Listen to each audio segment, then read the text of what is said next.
Doo-doo-doo-doo-doo. Doodly-doodly-doo.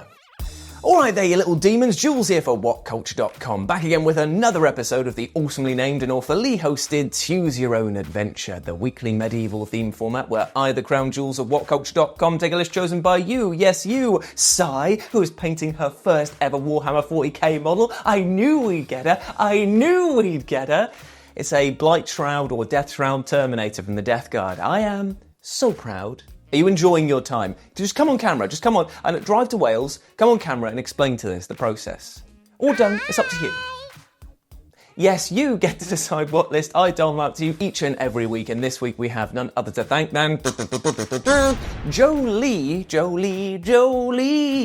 to thank for their suggestion of video games that were solved by money.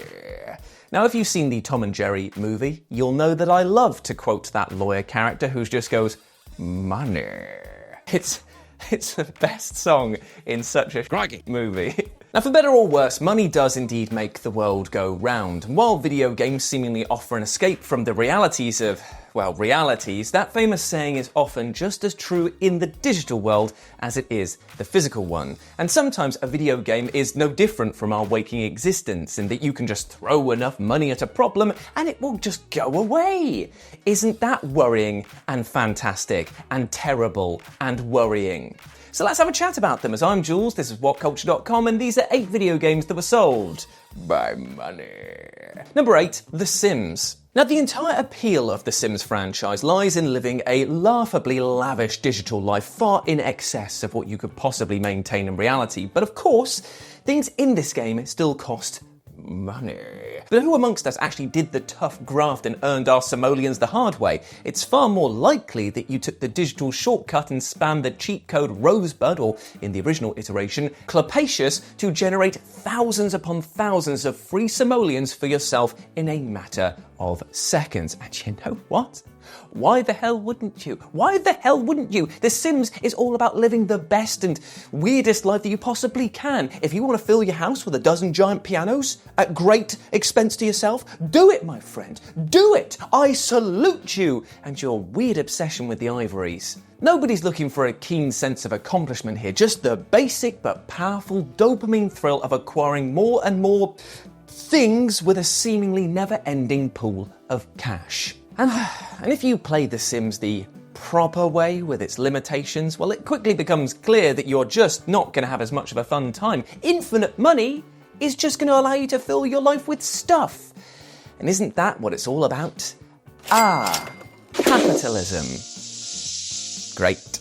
Number 7, Gran Turismo 7. Now, from a visual and gameplay standpoint, Gran Turismo is an excellent game, albeit one that was released with one major strike against it: the inclusion of intrusive microtransaction mechanics and meager race payouts that basically incentivize players to spend real-world money on additional credits to buy fake cars. And to rub salt in the wound, developer Polyphony Digital even patched the game to reduce payouts shortly after release, prompting players to come up with some rather ingenious ways to combat the grind. And the chief amongst them was using Sony's Remote Play app on PC and running a script which allowed them to automatically run the same race over and over and over again, farming as much as 20 million credits per day. And if that sounds like a bit of a cheap maneuver, I'll tell you one thing that wasn't: the goddamn cars in this game, because if you wanted to buy every single car available at launch, it would require over 400 million credits. And you've just spent basically 24 hours using a script doing all of that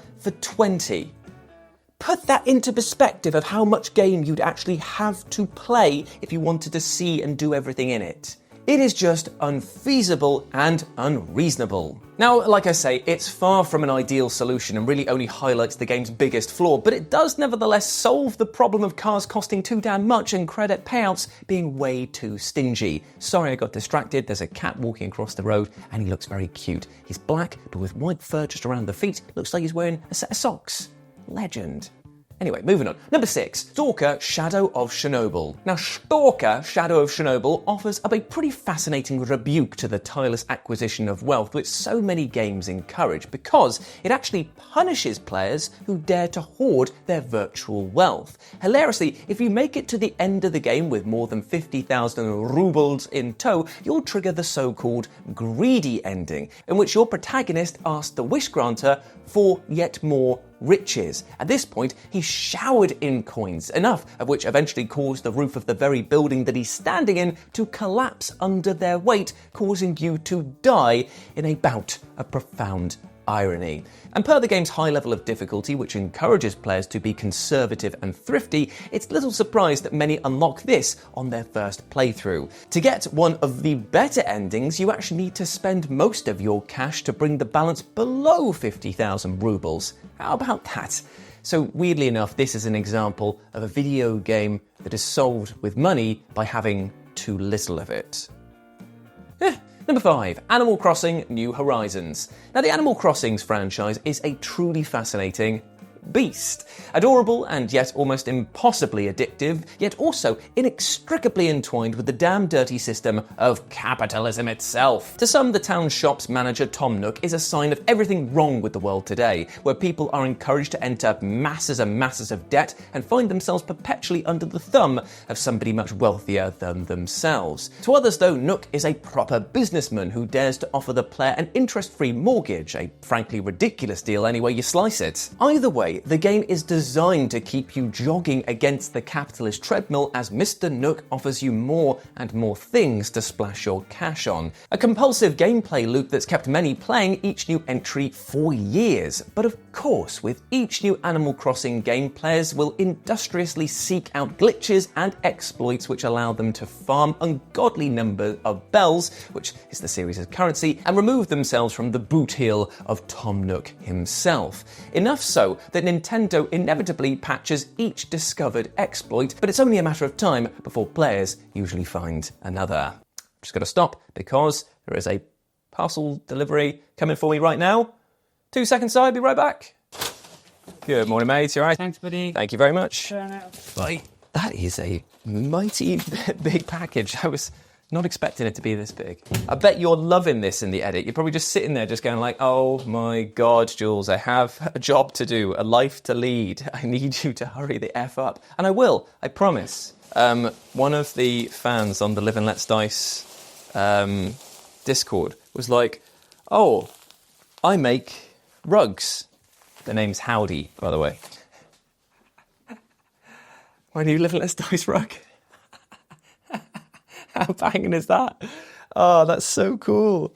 That is genuinely amazing. And now I get to stand on it while I'm recording this. Oh, perfect. Bang, look, I'm taller now. Fantastic. Right, anyway.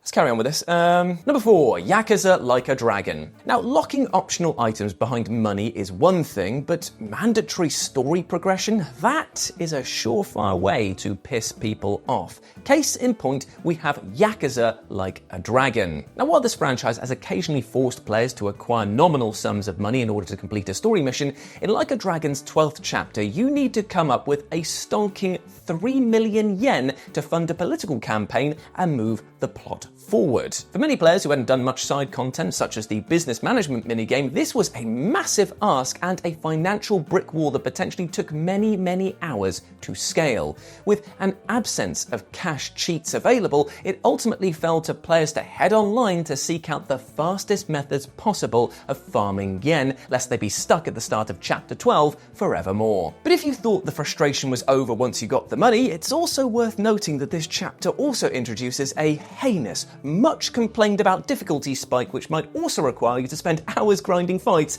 in the battle arena. Thanks. Cool. Thanks. No cool. Thanks. No cool. Number 3, WWE 2K. Now, fun though the WWE 2K games are, in spite of their many flaws, they've been routinely criticised for the overbearing grind required to unlock the full roster of superstars. And so, rather than reduce the credits required for each wrestler, of course, 2K heard this and were like, oh, okay, tell you what we'll do instead.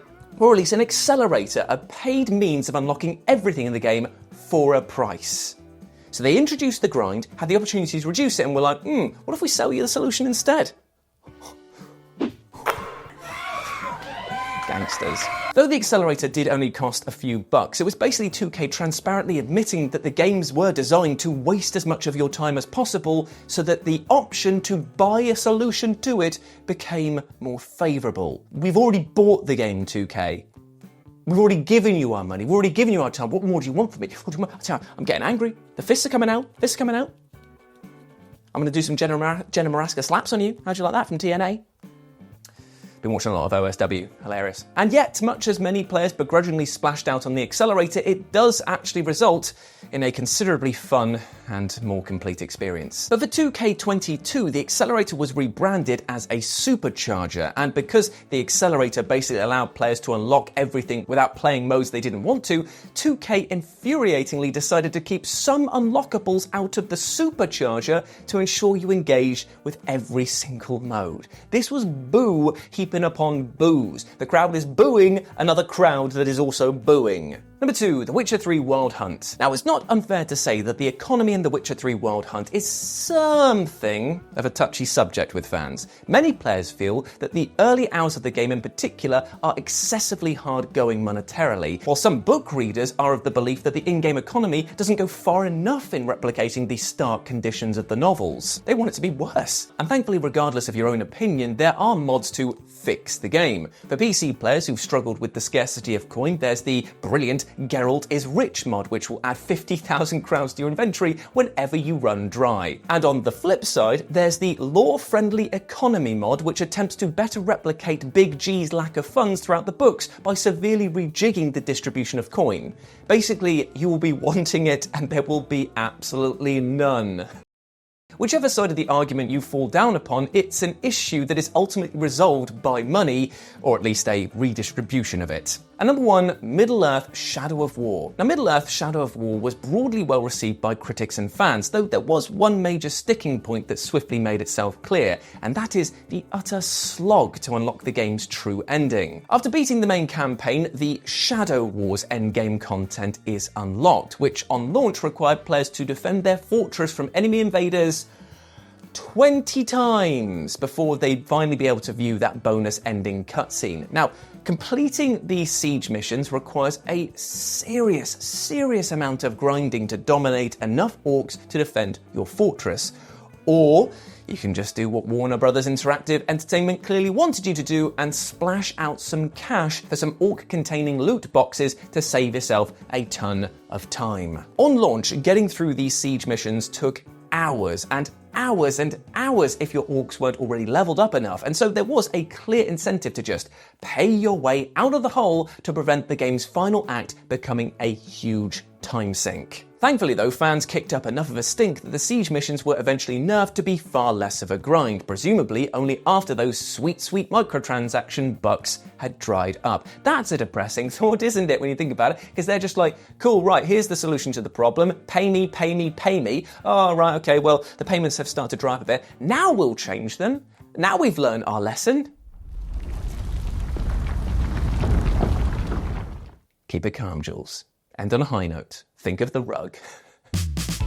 And there we go, my friends. Those were 8 video games sold by money. I hope that you enjoyed that, and let me know what you thought about it down in the comment section below, and put your suggestions for next week's episode down there as well. If you want to follow me over on the social medias, you can do so over here, and you can follow my lovely and very patient editor, Sai, over on her social medias over here as well. Let us know how you're getting on with that model as well. I want to see more Death Guard. Let's get the stinky guys up in there, yeah. But before I go, I just want to say one thing. Even though we spoke today a lot about video games who used money to solve their problems, there is one thing that you can spend some time on which is very good and is actually free, and that is just being kind to yourself, reminding yourself every single goddamn day that you are a big ledge and you deserve love, happiness and respect. We all do as human beings, all right?